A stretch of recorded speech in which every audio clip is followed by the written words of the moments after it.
But another thing that I hate, absolutely hate in a video game, are silent protagonists. Oh my god, I cannot stand in a video game silent protagonists. You know what I mean by silent protagonists is not like a Fallout New Vegas, Fallout 3, or a Skyrim kind of situation where you're the player character doesn't have a voice technically, like you can't hear them, but they can still technically talk. It's just you choose their dialogue from a selection of choices, and you make that choice, and it's just a thing of text.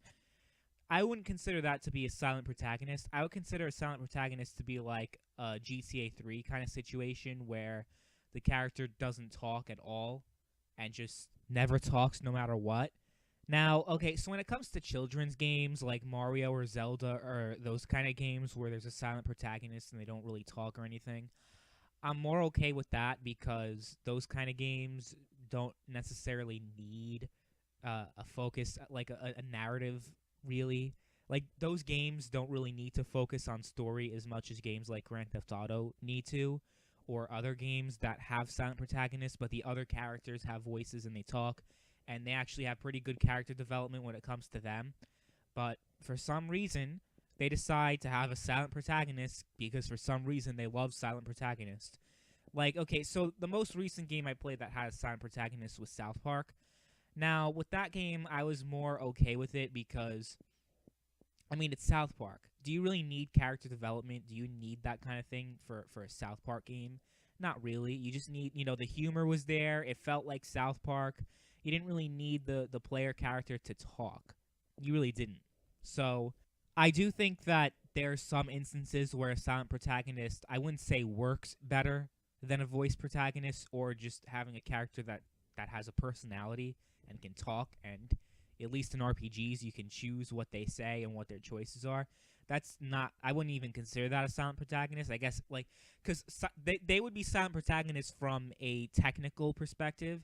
Like, the reason why they're silent protagonists from a technical standpoint, not from a, like, not a, what am I looking for? What's the word I'm looking for?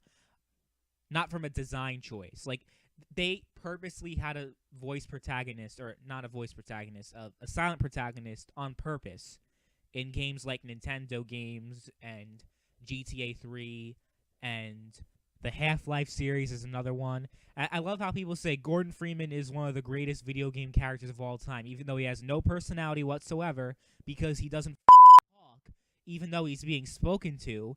It's like, how can you say this is a great character when you don't even know what the character is because they don't say a thing in the entire game. They don't talk.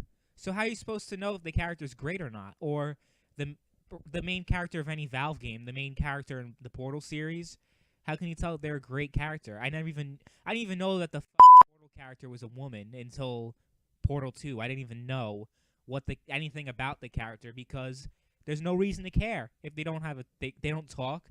They don't have a personality. They don't have a backstory. They have nothing.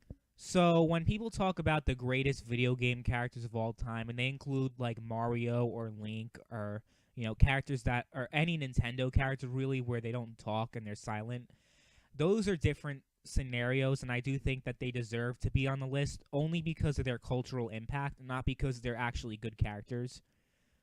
Just because Mario has had a huge cultural impact throughout the past 3 decades, that not including Mario in the best gaming characters of all time would be just a ridiculous thing. Like, if I were to come up with a list of the top 100 video game characters, Mario's definitely got to be in there. Like, come on. But Gordon Freeman's not going to be in there. Claude from GTA 3 is not going to be in there. Why? Because they have no character at all. The only reason why you're supposed to care about these characters is because you play as them, but I'm sorry, that's not good enough for me to care about them. If that was good enough to care about a character, then I would be all over Bubsy or whatever character you can think of that everyone agrees is but I don't know. For some reason, people are just in love with Gordon Freeman, even though he has no personality whatsoever. He has nothing because he doesn't talk. And Claude from GTA 3, people think he's cool also. But again, he doesn't say a word. So like, when GTA 3 is supposed to, I wouldn't say be realistic, but it's supposed to, like, actually have you care about their characters.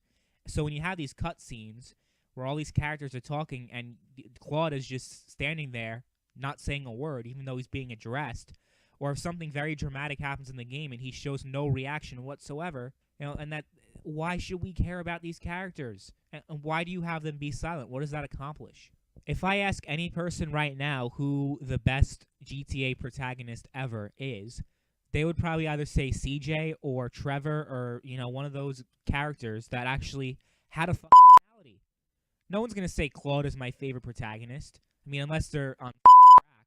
And if I ask some random person, who's a gamer, some random gamer that I know who their favorite character is of all time, and if I ask like 1,000 people, I doubt one of them's going to say Gordon Freeman. And the only reason why Gordon Freeman is so popular is because it's a game at this point. Half-Life is a game because they haven't made a game in over 10 years, and they're never going to. That's the only reason why Half-Life is still relevant, not because the game itself was this amazing game. And, the game was probably great. I'm not saying the game was bad, but part of the reason why the game is so legendary is the fact that there hasn't been a new one in over 10 years. So that's why Half-Life is so popular, because it's a game, because Valve doesn't know how to count to 3. That's the only reason why Gordon Freeman is so popular, or why Half-Life is so popular. You think if they made a third Half-Life by now that Half-Life would be, like, as talked about? It's because maybe that's Valve's strategy. People are talking so much about there being a third game. Will Half-Life 3 ever come out? We'll probably get into that. We'll talk about Valve and what the probability of them making a third game of each of their series is. Why not do that now, actually? Let's get into that now.